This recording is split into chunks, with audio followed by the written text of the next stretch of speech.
İlk dərsi oldu ki, müxtəlif dairələrin bu tədbirlərə qarşı çıxmasına baxmayaraq, siz ölkə üçün doğru olanı etməlisiniz.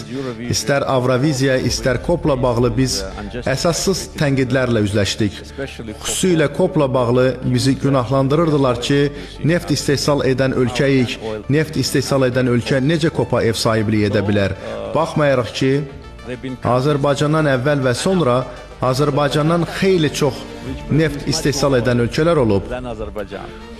Lakin sual bizimlə bağlı idi və mən söylədim ki, neftə sahib olmaq bizim günahımız deyil, biz buna görə günahlandırılmamalıyıq. Bizi neft sərvətimizi necə idarə etməyimiz, onu cəmiyyətdə ədalətli şəkildə necə paylaşdırdığımızla bağlı qiymətləndirmək lazımdır. Beləliklə, çıxardığımız dərslərdən biri bu idi. Çünki səmimi desək, COP-a bir illik hazırlıq müddətində bu məcaraya qoşulduğumuza görə mən dəfələrlə peşman oldum. Çünki həqiqətən də bəzi media qurumlarında tənqid, aqressiyanın səviyyəsi o qədər yüksək idi ki, insanı demək olar ruhdan salırdı.